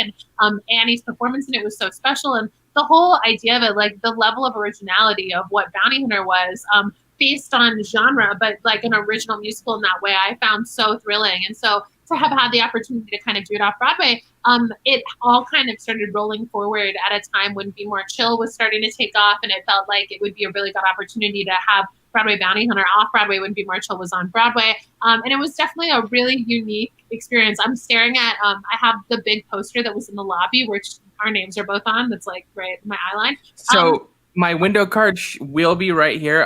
We only moved like a couple weeks ago, so I haven't put it up yet. In the old place, it was like center right behind me, so I need to get it up there because a window card with my name on it has to be in full view for everyone on my shows. Yeah. It was really interesting to be, you know, it's such a tricky path and, you know, by current time, I mean, pre-pandemic, obviously, but there, you know, when I study musical theater history and I'm like, oh, like there were a tiny handful of shows that moved from off-Broadway to Broadway in the 60s. And now that's one of the main paths. Like when you have a musical like Commercial or Broadway Bounty Hunter, there's really no other path than like being off-Broadway before you're on Broadway. Or, you know, kind of what we tried to do, which was creating like a commercial off-Broadway run in that way. You know, what that is, I'm so proud of, but it really does teach you that like, we need different paths for new musicals that can work, because it's just so hard to produce something that's not a brand name and have it run, unless you get that review. You're like so dependent on a review if it's an original musical. One of the things I love about Bounty Hunter is it sort of to me always felt like a spiritual sequel to Blood Song of Love, and that Joe is like dabbling very heavily in genre, which is why I've kind of told him before he's like the Tarantino of musical theater, and that he plays very much in these existing genres with a little element of pastiche, but makes it so much his own. And I think Blood Song and Bounty Hunter are the two that represent that the most. And then, you know, not too long after that came Love and Hate Nation. So it was sort of like Joe and Jen City for a while there. It also, they're so different, like you just touched upon it, but the genres of all of those shows, like they sound like Joe, of course, but they also sound different the way that like theater writers can vary their works based on what the show is. And you know, we're so proud of, I mean like all of us, like the Broadway Bounty Hunter album, which like, you know, when I start to play it for people and they're like, wait, what? Like this is 1970s funk, like what are these orchestrations, what is this band doing, like this cast? And it's, you know, the writing of that show, everything about it is so different from then you get to Love and Hate Nation, which I actually, you know, Love and Hate Nation started at Penn State, where John Simpkins runs the theater department, as a collaboration between them. And I was the dramaturg when they did the workshop production at Penn State, which it's so funny. But when we first started like kind of talking to Jerry and finding out that maybe Be More Chill was going to come back and be in New York, we were in tech for Love and Hate Nation in Penn State. So even though that was like before all of this, it's like these three shows and this time are all tied together. Yeah, it was a whirlwind just to be part of it in some way. And as Milo says in the chat, I think there's a lot of people that hope Love and Hate Nation gets a cast album. Of course, next steps for it. The you know, always the element needed is money, because it's not inexpensive to make a cast album. So let's talk a little bit more about your wonderful books. You have 3 volumes. You mentioned you're working on a 4th. First one came out in 2013. What's the origin story of these books? You know, what I love about them is they're really, you know, they're interviews more than anything. It's almost like an oral history, or like a written podcast almost. Like, why did you decide that was the approach you wanted to take? How did you decide who to interview for what book and what questions to ask, that sort of thing? Yeah, you know, the craziest part about the origin story is that because I was from Florida, and was so obsessed with theater from afar, I really started to learn what shows were at what theaters pretty early. And so like the first time I ever was at the Imperial, I was like, oh, this is where Pippin and Dreamgirls were. And now I'm here for the first time, which is like not the order that people usually learn about that in. And then during Title Up Show at the Lyceum, I became so obsessed with the Lyceum and like exploring a Broadway theater for the first time. And like the Lyceum is, you know, built in 1903. It's got so many like crazy nooks and crannies because of like its history. And I thought like, oh, someday I would love to write a book that like takes each theater's history like through people's personal stories, and maybe it'll be like my Ted Chapin journey where I write it, you know, it's many years from now and I draw on this experience. And then pretty soon, not soon, that was like 2008, and then I started writing my books in 2013. But you know, 5 years later, I had the opportunity to pitch a book to this publishing company where one of the publishers had come to see a concert of If It Only Runs a Minute and then said like, oh, do you want to pitch us a book? So what was really cool was I got to pitch it. And then we were like, oh, we'll do, you know, basically what you just described it as really well, of like kind of an oral history in book form. And when I started working on it, it became very clear that like we couldn't do 40 theaters. Now there are 41, but then there were 40 in one book, and that it would need to be several volumes. And then in 2013, you know, like I interviewed 200 people in 1 year, again, the same year as I was like still working for Ken, starting to work at 54 Below. Like my greatest theatrical regret is I never saw this production regionally that Lauren Marcus and Eric William Morris did of They're Playing Our Song, because I truly didn't sleep that whole year. Oh God. No one can ever believe I missed that production. And I'm just like, you don't even know what that year was like. It was really interesting to kind of go like, oh, what theaters will be in the first book and what stories can I capture? And really going like, oh, there's no way to like kind of go like, let's go into the Neil Simon Theater and do every show. So like, how do you pick what to focus on? Like that was definitely a huge part of it. And a lot of it was like, oh, how do we get like, people of different ages, people of different races, people who've had different kinds of jobs, people, of all different identities in that way, which, we've worked harder and harder on as the time has gone by too. But it was really interesting to me to kind of look at the first book recently because book 4 is so different from that in that there's so much more of my writing. Like, volume 2 has more than volume 1, and then volume 3 has more than volume 2. And it's been interesting over the years to go like, oh, when I talked about, the Gershwins in volume 1, it's like a couple sentences about the Gershwins. And now you get to a thing about the Gershwins in volume 4. And it's like, oh, all this untold history because I've like learned how to be a theater historian during the process. Sure. It's been a really interesting, crazy journey with it. And Brandy in the chat says she bought all the books today and she's excited to read them all. That's awesome. Thank you. I'm excited for you to read them, Brandy. I think you're going to love them, Brandy. They're really great. Are there any particular interviews or people you got to talk to that stand out, or any stories that like resonated with you more deeply, or like were more humorous, or that you just, when you think about your process on the books, are like, these are the ones that like... Yeah, there's like so many answers to that because the crazy thing is like, as I said, like I started in 2013 and then, there are tons of people who I interviewed in 2013 who you've seen some of their stories and not all of their stories because I would interview, Danny Burstein and he would talk about something that happened on Class Act at the Ambassador and I would put that in the Ambassador file. I'm like, I haven't done the Ambassador yet, so it's like now that, we're on book 4, it's like, so many of the interviews are interviews I've done in the last year. And then so many are like, oh, this is like capturing a moment in 2013 that no one's seen yet, but that I've held on to for like, 8 years. So there's that element of it. And then there's also like, volume 4, we have 13 interviewees who passed away now that I like got to interview since the process started, where it's like, I'm so honored to have like their stories and to be able to share them. And it's so kind of sad, but also like feels very surreal to, Chris Weaver is someone who I was so grateful to get to sit down with. And he was like an absolute legend in musical theater and in Broadway history. And then, there's several of his stories in this volume that I'm like so touched by that no one's read yet. And that, he sadly is no longer with us. So it's like to have that responsibility is something that I didn't think about a lot before this volume because it's just so much, enough time has passed that sadly we've lost several people. So there's part of it too. But yeah, there's a lot of stories that like that stand out in this book is like, oh, I've been waiting for 8 years to kind of have this be shared. And I'm really excited about so many of them. That's fun. I also read that, with each volume you work with a charitable entity. Mm-hmm.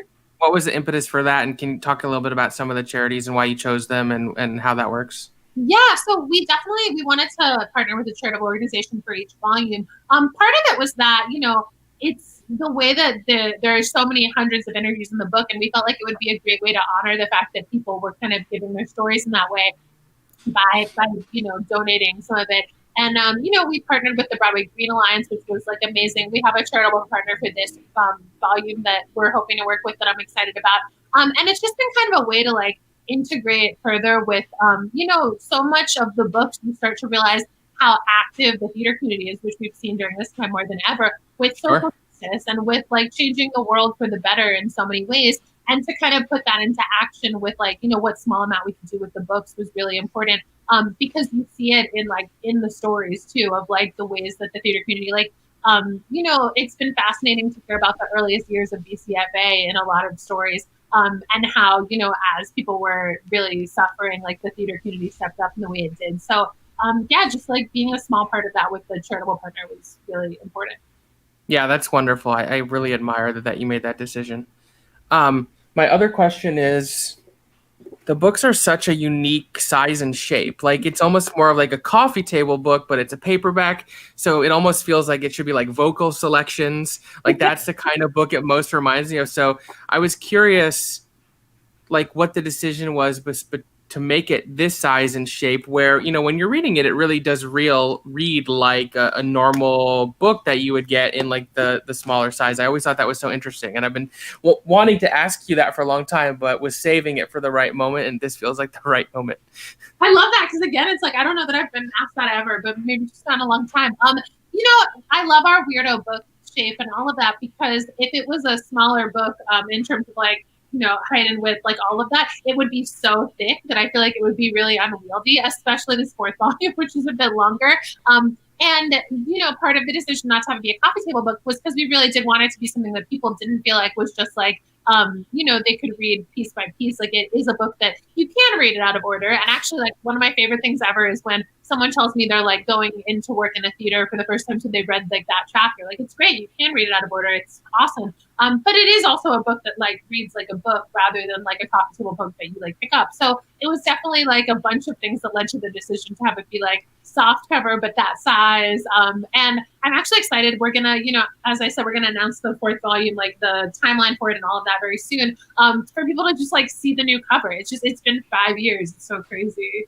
I like that you put on your social media the other day, like, any guesses for what color it's going to be, and to see everyone weighing in is so fun. Like, I'm so excited to know what color it's going to be. So many guesses. I was truly not expecting that. I was like, oh, a lot of people have opinions about this color. It really was so funny to me. Well, and not to diminish their interest, but also like people have not as much to do these days. So they're like, let's play guess the color. It's so exciting.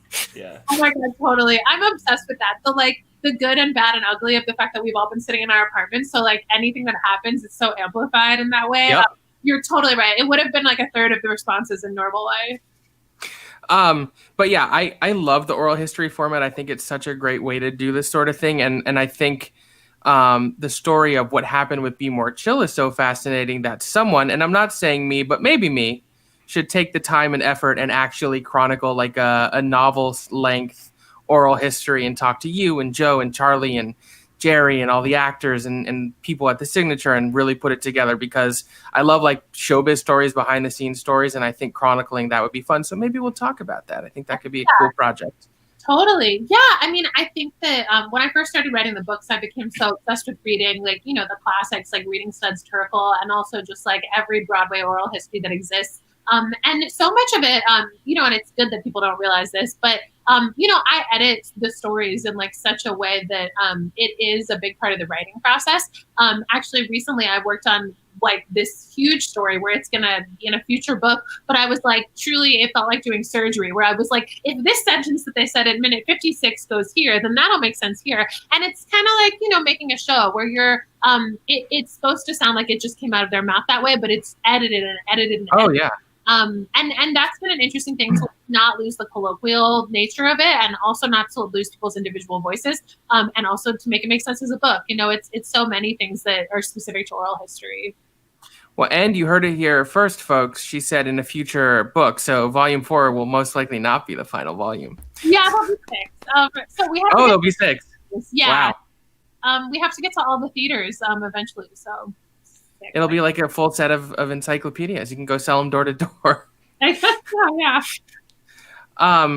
So my last question before I hand it over to PJ, who has a bunch of like rapid fire, random sort of non-theater related questions, and it's a tough question, and you don't have to pick just one, but what are your favorite musicals of all time? So my favorite musical of all time is Merrily We Roll Along, which, I've just like has been very influential to me forever and ever, and I love it so much.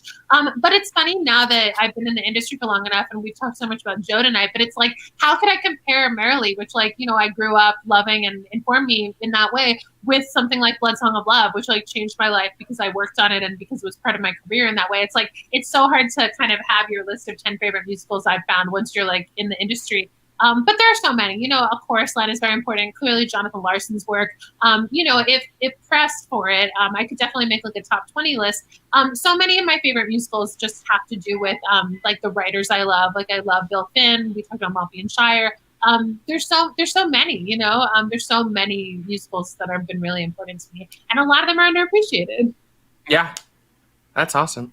We did a show very early on in the pandemic where we sort of curated like a group's top 10 list where we all would like pitch them, and then we'd fight. And so many shows I love didn't make it because they were not as well known. So no one was voting for them. And so I decided that was a bad format to do it, and we need to find another way to do it next time. I feel like the format basically becomes what we've been doing with Suddenly Soundtracks, where it's like create the playlist.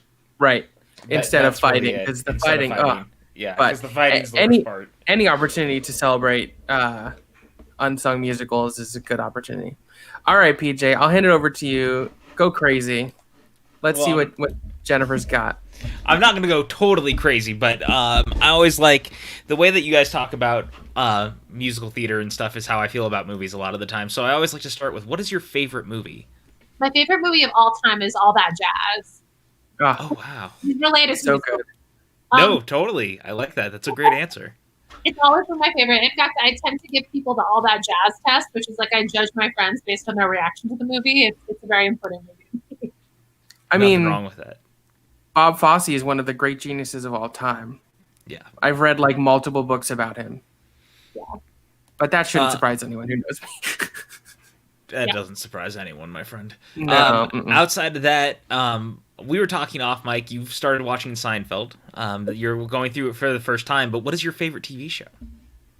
My favorite TV show of all time is Mad Men.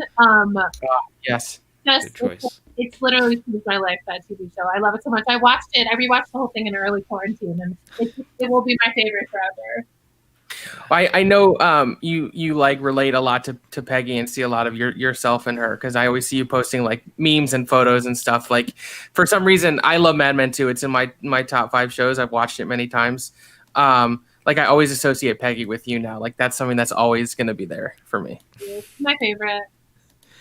Outside of that, what is your favorite book? Favorite book, I'm trying to think of like what's my favorite non-theater book, but I don't know if I have that on the tip of my brain right now. So my favorite book has always been Nonsense Harry, which is again like super influential by Ken Mandelbaum, and it was this book I discovered, as a teenager that told the stories of like tons of underappreciated musicals. And as we've talked about tonight, I've been lucky enough to meet so many people that I like grew up obsessed with as a theater nerd. But I didn't get to meet Ken Mandelbaum, author of my favorite book, until one night he randomly came to Be More Chill off Broadway, and I like found out that he was there, and it was like a rare night that I wasn't there, and I like ran to the theater like a crazy person to meet this like man who truly like he's amazing. He's like my favorite author, but like he's not used to getting recognized and like fangirl flipped out over at the theater. Like it was one of the funniest experiences to be like, I've been waiting years. He's like, who That's is this awesome. person, and can we have her escorted away? I just want to enjoy the show. That's so funny. That's a great story. That's so Wow. good. Ken Mandelbaum. Outside of that, what are your favorite musicians or bands? Because we know you said you don't listen to a lot of stuff outside of Broadway world. So what do you listen to when you're not listening to Broadway? That's what a really like positive part of the pandemic for me was like with this moment away from theater that sucks in every way. But like my brain has kind of opened to non-theater music in a way that it isn't normally because I'm so like theater music. And I've become so completely head over heels obsessed with all of Jack Antonoff's work. Like I'm so obsessed with Bleachers. I'm so obsessed with Fun and with Steel Train and like with all of his work with different artists. And I knew of his work before this, but like he's probably the main artist like that, but there's been quite a few during quarantine that I've kind of been able to deep dive, and my friends are also proud of me when they're like, oh, you listened to John Mayer for the first time? Like and this is just like me being like almost watching Seinfeld for the first time, but I was always so hyper focused on musical theater in every way that I like missed out on a lot of certain parts of pop culture, and it's been really nice to like have this moment with pop music. It's funny you mentioned Jack Antonoff. There was a week, I don't know, maybe 2 years ago, where my friend and I ended up going to back-to-back concerts. One night was Lorde, and the next night was Pink. So when we saw Lorde, she called out a special guest to perform a song with her, and it was Jack Antonoff. And then the next night when we saw Pink, Bleachers opened for Pink. So I was like, man, Jack gets around. Like he is so prolific and so talented. That's a cool answer. I'm glad you discovered him. It's truly incredible. And like I am so blown away by the way that like the Bleachers albums are crafted, which like I can only compare it to musical theater, but they kind of feel like song cycles in the way that like lyrics and different songs connect to each other, like musically things connect. It's like he blows my mind. And Bleachers did a lot of the music for the movie Love, Simon, which is such a great movie. Mm-hmm. And also they have a new album coming out any day now, but like we don't know when. And truly some days of quarantine, like I'm exaggerating, but I wake up and I'm like, I'm going to get out of bed today because today could be the Bleachers album day. Oh, hopefully it's good to have soon. something to look forward to. through all Yeah, of this, let me that's tell true. You.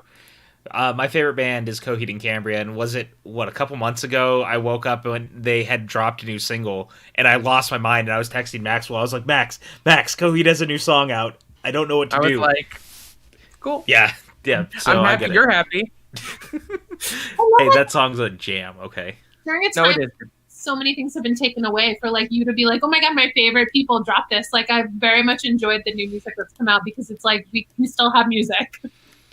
I mean, that's how I felt when Taylor Swift surprised us with Evermore. I was like, oh, it's a good day. So, yeah, Totally. I get it. I get it. Yeah, there we go. Outside of that, what would be your dream vacation? That's a great question. One of my luckiest things ever was that I went to London at the beginning of 2020 before everything shut down. Which I like, other than New York City, London is like, obviously the center of theater in a way. And I studied abroad there and was obsessed with it and always wanted to go back. And it had been over 10 years and I finally got to go back. So just for years, my answer to that question would have been London. And now it's, there's so many cities in America that I've never been to. As someone who grew up in Florida, it was like I dreamed of New York so much that anytime we could go anywhere, I was like, New York, New York. That I kind of, the answer of vacation is like any city. Like I haven't ever been to Seattle. I've never been to like Vegas. Like there's so many U.S. cities that I think it'd be really cool to tackle. Yeah, I think my answer today for dream vacation is any vacation because I would just like to go anywhere. Like let's go to Scranton and have a party. I don't care. An office party, yeah. Yeah, perfect. I'll literally go anywhere at this point that is not the inside of my house. Outside of that, if you weren't working and creating theater, what would you be doing right now? I've always imagined that in like the if then version of my life, I'm like a local reporter for the Sun Sentinel in Florida, like doing like. We had the Sun Sentinel delivered every morning. Yeah, it's an iconic part of South Florida Boca Raton life. I don't know if that's true. It's just like kind of my imaginary fantasy. I honestly cannot picture myself doing anything else, which is like insane. Even when I try to start, I'm like, oh, I could do that. And I'm like, no, I'm talking about teaching theater or I'm talking about some aspect of theater. I don't know. I guess I'll say I'll be like that, like fantasy reporter because I just don't have a better answer. I think it's a great answer. I don't know. That's a fun answer to me. Yeah, I like that answer too. I like how specific it was. You're like a reporter for the Sun Sentinel. Like going to the town center mall and getting the scoops. I'm picturing myself as a reporter. They're like in the 40s. Like I'm literally picturing myself as a character with like a hat, Yes. Like His Girl Friday. Yeah. I love that movie. Me too. What a good movie. What is your favorite curse word if you have one? Oh, that's a great question. What's really funny is that when my sister, I have a younger sister who's like I'm very close with, and when we were growing up, I would say curse words and she would slightly change them because she didn't want to like be bad and say curse words. So now she curses all the time, like probably even more than me. But sometimes I'll still call her like a fabaker because that was like her fake curse word. So yeah, I'm just gonna say that even though it's like a lame answer because it makes me laugh that she would slightly adjust the curse words. That's awesome. I love your sister. Amazing. I miss her. I was sad when she left New York. I was like, oh, I'm not going to get to see you anymore. I miss her too. It's so funny. My sister's an amazing entertainment attorney and she moved to LA, but the whole idea was that she would be back in New York working in both places. And then the pandemic happened. So it's like I went from seeing my sister every single day and like we're basically attached to the hip to like not seeing her maybe for 2 years. Like it's been a very crazy time. So I give her that curse word in her honor. Oh.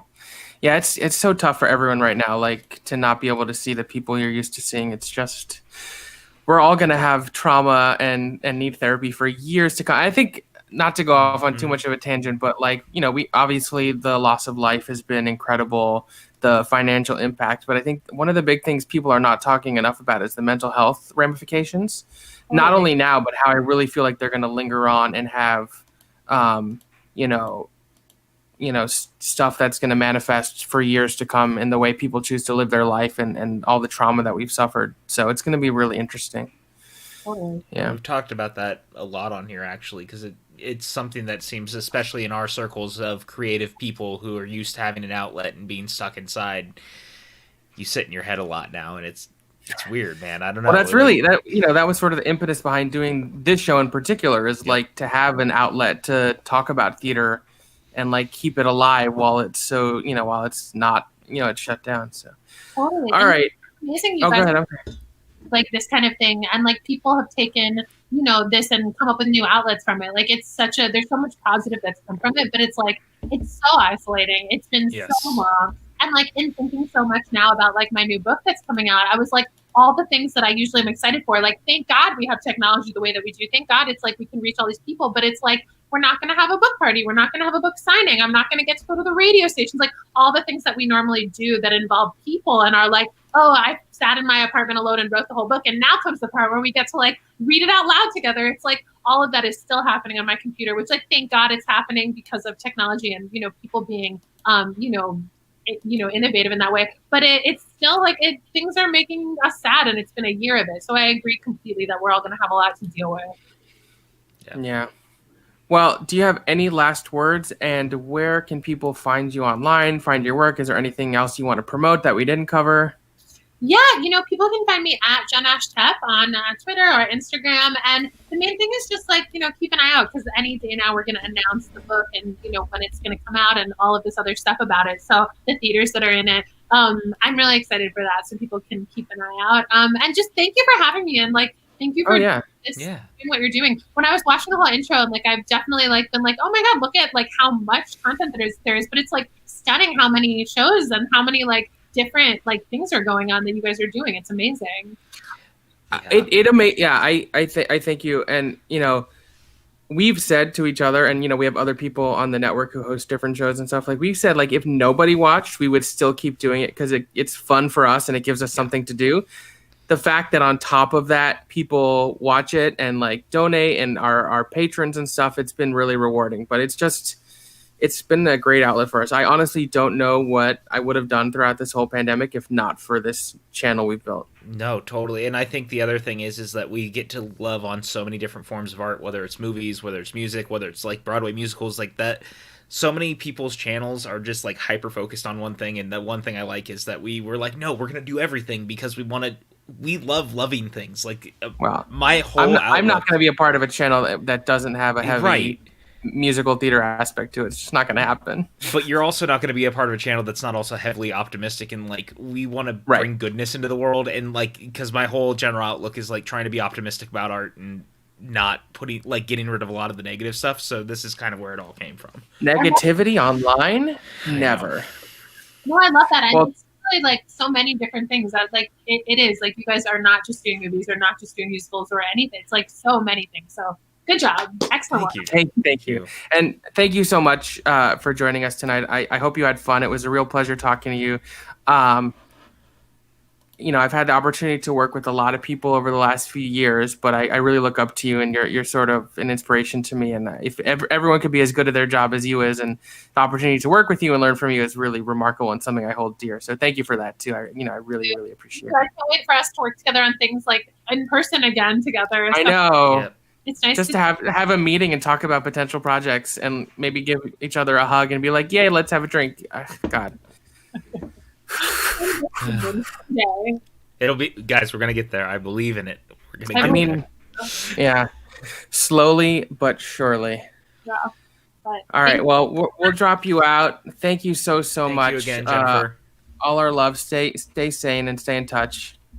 You too. Stay safe, everybody, and wear your masks. Yes, just wear your goddamn masks. We are a big proponent of making smart choices and wearing your masks on this channel. Every opportunity, we pretty much close every show by saying thank you. Please wear your masks. Totally, a good point. Yeah. All right. Thank you, Jennifer. Good night, Jennifer. Well, that was just lovely. It was our wonderful interview with Jennifer Tepper. Thank you so much to her for coming on. We will be back in 2 weeks with another episode of Front Center Mezzanine. I'm not going to announce the guest yet, but it's exciting. And just quickly go over a couple of other things. Tomorrow night, we're doing a watch-along of The Shining, because on Monday, we're doing a watch-along of Dr. Sleep, the sequel for PJ's birthday. His birthday's next Tuesday. And my one gift that I want to get him is getting us to 500 subscribers. So if you don't already subscribe to the YouTube channel, please do. And if you do already subscribe tweet it out, hashtag Happy Birthday PJ, and tell everyone to subscribe to the channel. On Saturday, our water cooler chat is back. We're going to talk about WandaVision. And of course, Sunday, we do the Unwind and all sorts of other fun stuff. Tomorrow on Twitch is Mario Party Madness. Any donations given will be going towards William Bibiani and his wife's cat, Sergio, who just passed away, for the vet and funeral fees. Yeah. So much good stuff, man. Can I just say, we're starting off 2021 strong. 2020 was, it was kind of a dumpster fire for people, but we got through it with this, and we're going to keep doing it because we enjoy it. I tweeted the other day, thus far, 2021 has been sedition, impeachment, and sea shanties. That is correct. So basically, 2020, the revenge. One of those three things I'm enjoying. Yeah. And it's not the first two. The sea shanties are my favorite part. Let me tell you. I'm ready to get on a ship and just go listen to music and sail the open sea. Yeah, I mean, as long as there's also, piratey misfits and stuff, why not? Or maybe I'll just go play Sea of Thieves. That's probably safer. Thank you everyone for watching. PJ, where can everyone find you online? You guys can find me on Twitter and Instagram at PJ_Campbell. You can find me here, hanging out, watching movies, talking about all sorts of things with you guys. It's always fun. You're all my favorite people, including everyone in the chat who is here tonight. Thank you guys, as always, for always coming back and hanging out. You guys rock. And you can find me at the Movie Trivia Showdown, where I write the questions. Be nice to the writers. We're only human. Yes, hashtag Team Question Writers. You can find me on Twitter and Letterboxd at CinemaXwell, Instagram at CinemaXwell Inc. Most nights on the PJ Campbell Network, and Tuesday nights on Rachel Silvestrini's channel. I host or co-host a Zoe's Extraordinary Playlist after show at 12:15 after it is aired on the West Coast. If you haven't watched that show, please do. It is musical delightfulness that also makes me cry profusely. But I've been Maxwell Haddad. That's PJ Campbell. This has been Front Center Mezzanine. Thank you.